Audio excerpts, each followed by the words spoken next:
My article is on the concept of al-Ṣirāṭ al-Mustaqīm, often translated as the straight path or the right path.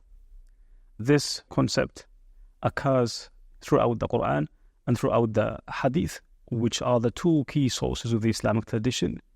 Recited almost on a daily basis, no less than 17 times by every practicing Muslim, who are those who are on the straight path, who are those who are not. And this basically evoked so many theological and philosophical conversations. It doesn't just have to do with the belief system, but also the practice of the believer. The straight path has two important connotations. One is primarily sociological or eschatological, which refers to a bridge that is passed by every human after they get resurrected in the Day of Judgment. There is this belief in a bridge.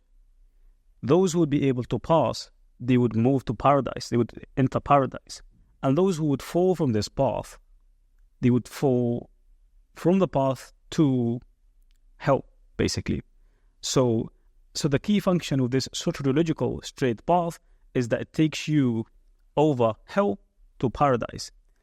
My article primarily focuses on the epistemological aspect of the straight path, what makes an authentic practicing Muslim, so to speak, as opposed to the soteriological dimension. And of course, there is some sort of an overlap between the epistemological and the soteriological, in the sense that those who would be able to pass the straight path in the Day of Judgment are those who were on the straight path in the here.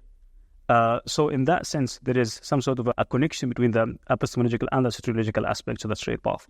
Whenever we discuss this, people would tend to be quite dismissive of other views and to be exclusivistic.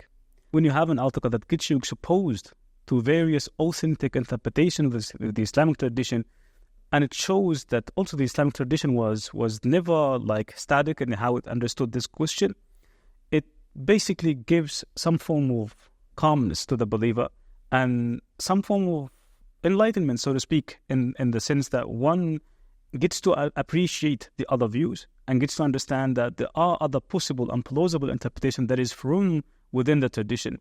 To appreciate the sense of diversity in the Islamic tradition, the sense of dynamism, multiple authentic and equally authentic ways of reading the Quran and Sunnah tradition.